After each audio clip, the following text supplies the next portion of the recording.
Hi dears, welcome to RaSha's svibes.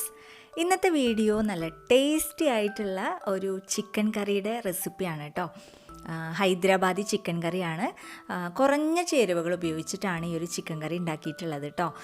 ചോറിൻ്റെ കൂടെ, ചപ്പാത്തിയുടെ കൂടെ, അതുപോലെ തന്നെ ബട്ടർ നാനിൻ്റെ കൂടെ, അങ്ങനെ പൊറോട്ടയുടെ കൂടെ ഒക്കെ കഴിക്കാൻ പറ്റിയ നല്ല അടിപൊളി ഒരു ചിക്കൻ കറിയാണ്. അപ്പോൾ എല്ലാവരും ഈ ഒരു ചിക്കൻ കറി ഒന്ന് ട്രൈ ചെയ്ത് നോക്കുക. വീഡിയോ ഇഷ്ടപ്പെട്ടാൽ ലൈക്ക് ചെയ്യാൻ മറക്കരുത്. ചാനൽ സബ്സ്ക്രൈബ് ചെയ്യാത്തവർ സബ്സ്ക്രൈബ് ചെയ്യുക കേട്ടോ. അപ്പോൾ നമുക്ക് വീഡിയോ കണ്ടു നോക്കാം.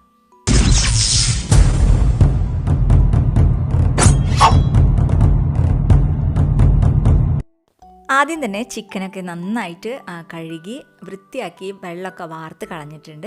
ഇതിലേക്ക് നമുക്ക് ആദ്യം തന്നെ മസാലകളൊക്കെ ആഡ് ചെയ്യാം. ആവശ്യത്തിനുള്ള മുളക് പൊടി, ഞാനിവിടെ ഒരു 2 ടീസ്പൂൺ മുളക് പൊടിയാണ് ആഡ് ചെയ്തിട്ടുള്ളത്.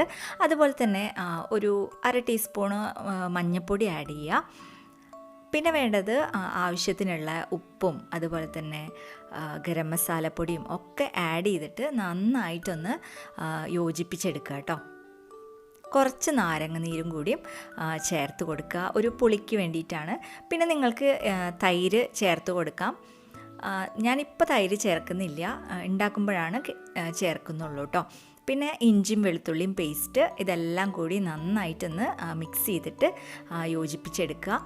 എന്നിട്ട് ഞാൻ പിറ്റേ ദിവസമാണ് കേട്ടോ ഈ ഒരു ചിക്കൻ കറി ഉണ്ടാക്കുന്നത്. അപ്പോൾ ആദ്യം തന്നെ സബോളയൊക്കെ നന്നായിട്ട് അരിഞ്ഞെടുക്കുകയാണ്. 2 സബോളയാണ് ഞാൻ എടുത്തിട്ടുള്ളത് കേട്ടോ. ഒരു മീഡിയം സൈസിലുള്ള 2 സബോളയാണ് എടുത്തിട്ടുള്ളത്.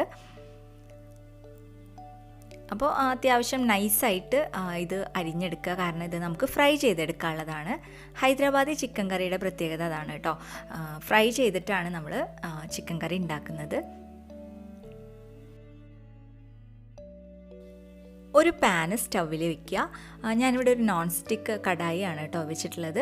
ഇതിലേക്ക് ആവശ്യത്തിനുള്ള ഓയിൽ ആഡ് ചെയ്ത് കൊടുക്കുക കേട്ടോ. സൺഫ്ലവർ ഓയിലാണോ ആഡ് ചെയ്ത് കൊടുത്തിട്ടുള്ളത്. ഒരു 2-3 ടേബിൾ സ്പൂൺ, നമുക്ക് എത്രയാണോ സബോള എടുക്കുന്നത് അതിനനുസരിച്ച് നമുക്കിതൊന്ന് ഫ്രൈ ആയി കിട്ടണമല്ലോ. അപ്പോൾ അതിന് വേണ്ടിയിട്ടാണ്. ഇനി എണ്ണ ചൂടായി കഴിഞ്ഞാൽ ഇതാ ഈ ഒരു സബോള അതിലിട്ടിട്ട് നന്നായിട്ട് ഫ്രൈ ചെയ്തെടുക്കുകയാണ് വേണ്ടത് കേട്ടോ. കുഴയല്ല വേണ്ടത്. നമ്മൾ ബിരിയാണിക്കൊക്കെ ഫ്രൈ ചെയ്തെടുക്കുമല്ലോ, അതേപോലെ ഫ്രൈ ചെയ്തെടുക്കുകയാണ് വേണ്ടത്. ഉപ്പൊന്നും ആഡ് ചെയ്യണ്ട കേട്ടോ. ഉപ്പ് ചേർത്താൽ പെട്ടെന്ന് തന്നെ ഇത് കുഴഞ്ഞു വരും. അപ്പോൾ ഉപ്പ് ചേർക്കണ്ട. നന്നായിട്ട് ഇങ്ങനെ ബ്രൗൺ കളറാവുന്നത് വരെ ഇത് ഫ്രൈ ചെയ്തെടുക്കണം. അപ്പോൾ ജസ്റ്റ് ഒന്നിങ്ങനെ കുത്തി കൊടുത്താൽ ഇതൊക്കെ ഒന്ന് വിട്ട് വരും കേട്ടോ.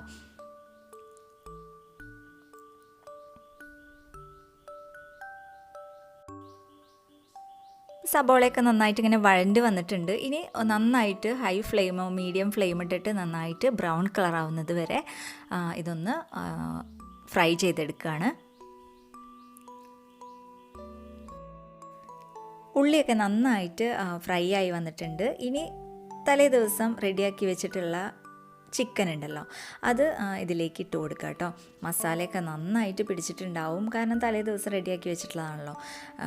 ഈ ഒരു പുതിനയുടെ ഇലയൊക്കെ കുറച്ച് ഇട്ട് കൊടുത്തിട്ടുണ്ട് കേട്ടോ. മല്ലിച്ചപ്പ് ഇവിടെ ഉണ്ടായിരുന്നില്ല, അപ്പോൾ അതുകൊണ്ട് തന്നെ പുതിനയുടെ ഇല മാത്രമാണ് ഇതിലിട്ട് കൊടുത്തിട്ടുള്ളൂ.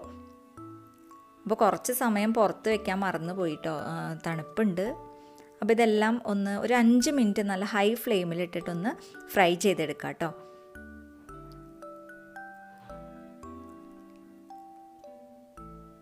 ഈ ഉള്ളിയൊക്കെ ഇതിൻ്റെ മുകളിലേക്ക് വരുന്ന രീതിയിൽ നമുക്കിതൊന്ന് സെറ്റ് ചെയ്ത് വെക്കാം.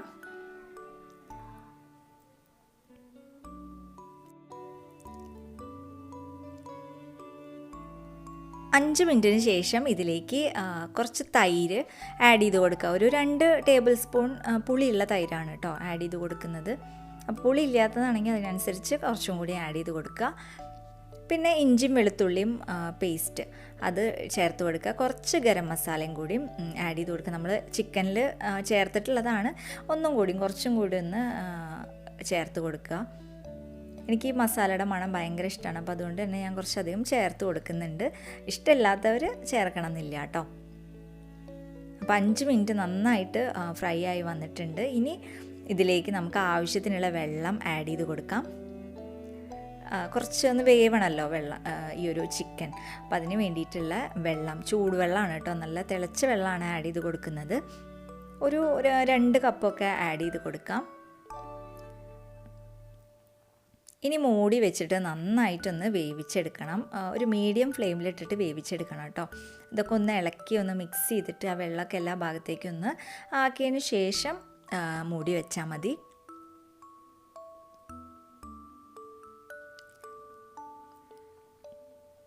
ഇതിൽ തക്കാളി ഇപ്പോൾ ചേർക്കുന്നില്ല, ലാസ്റ്റ് ഞാൻ കാണിച്ചു തരാം തക്കാളി എങ്ങനെയാണ് ചേർക്കേണ്ടതെന്ന്. അപ്പോൾ കുറച്ചും കൂടി വെള്ളം ആവശ്യമുണ്ടെന്ന് തോന്നി, അപ്പോൾ കുറച്ചും കൂടി ആഡ് ചെയ്തിട്ടൊന്ന് മൂടി വെക്കുകയാണ് കേട്ടോ.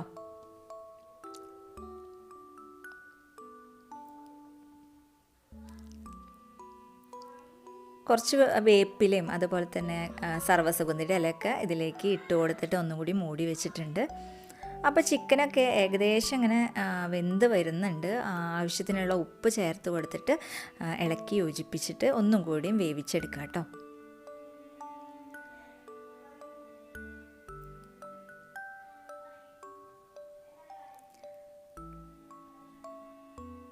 വളരെ സിമ്പിളാണ് കേട്ടോ ഈ ഒരു ചിക്കൻ കറി ഉണ്ടാക്കാനായിട്ട്.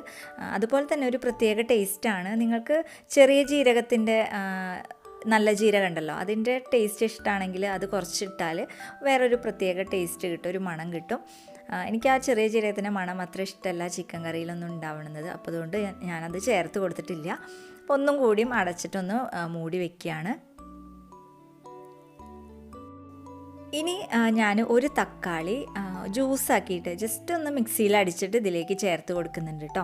നിങ്ങൾക്ക് ഇത് ബുദ്ധിമുട്ടാണെങ്കിൽ കുറച്ച് ടൊമാറ്റോ കെച്ചപ്പ് ഉണ്ടല്ലോ, കെച്ചപ്പോ സോസോ എന്തെങ്കിലും ഇതിലേക്ക് ഇട്ട് കൊടുത്താൽ മതി. 1-1.5 ടേബിൾ സ്പൂൺ ഇട്ട് കൊടുക്കുക കേട്ടോ. അപ്പോൾ ഞാനൊരു ചെറിയ തക്കാളിയാണ് ആഡ് ചെയ്ത് കൊടുത്തിട്ടുള്ളൂ. അപ്പോൾ പുളിക്കനുസരിച്ച് വേണം നിങ്ങൾ ഈ തക്കാളി ചേർക്കാനായിട്ട്. ഏകദേശം 3/4 വേവായിട്ടുണ്ട് കേട്ടോ. ഇനി ഈ തക്കാളിയുടെ ഈ ഒരു പുളിയും കൂടി ഇതിലേക്ക് പിടിക്കേ വേണ്ടുള്ളൂ. അതൊന്ന് വെന്ത് വന്നാൽ നമുക്ക് ഫ്ലെയിം ഓഫ് ചെയ്യാം. അപ്പോൾ ഏകദേശം ഒരു 10-15 മിനിറ്റ് മതി കേട്ടോ ഈ ഒരു ചിക്കൻ കറി റെഡിയാവാനായിട്ട്. അപ്പോൾ നന്നായിട്ട് തിളച്ച് വരുന്നുണ്ട്, നല്ലൊരു സ്മെല്ല് വരുന്നുണ്ട്, എണ്ണയൊക്കെ തെളിഞ്ഞ് വന്നിട്ടുണ്ട് കേട്ടോ. അപ്പോൾ നമ്മുടെ ചിക്കൻ കറി ഏകദേശം റെഡി ആയിട്ടുണ്ട്. ഇനി നമുക്ക് ഫ്ലെയിം ഓഫ് ചെയ്യാം. എന്നിട്ട് ഇതൊരു സെർവിങ് പ്ലേറ്റിലോട്ട് മാറ്റാം കേട്ടോ. അപ്പോൾ വളരെ സിമ്പിളാണ് ഈ ഒരു ചിക്കൻ കറി ഉണ്ടാക്കാനായിട്ട്. എല്ലാവരും ട്രൈ ചെയ്യുക കേട്ടോ. ട്രൈ ചെയ്ത് നോക്കുക. അതുപോലെ തന്നെ നിങ്ങളുടെ ഫീഡ്ബാക്കൊക്കെ അറിയിക്കുക.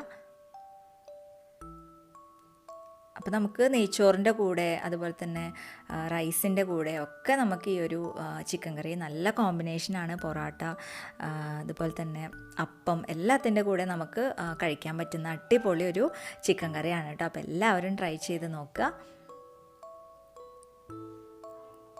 അപ്പോൾ ഈ ചാനൽ നിങ്ങൾക്ക് ഇഷ്ടപ്പെടുന്നുണ്ടെങ്കിൽ സബ്സ്ക്രൈബ് ചെയ്യാൻ മറക്കരുത്. ഈ വീഡിയോ ഇഷ്ടപ്പെട്ടാൽ ലൈക്ക് ചെയ്യുക, ഫ്രണ്ട്സിന് ഷെയർ ചെയ്ത് കൊടുക്കുക. അതുപോലെ തന്നെ നിങ്ങളുടെ അഭിപ്രായങ്ങൾ എന്ത് തന്നെ ആയാലും അത് കമൻറ്റിൽ അറിയിക്കുക കേട്ടോ. അപ്പോൾ ഇനി അടുത്ത വീഡിയോയിൽ കാണാം. Thank you for watching.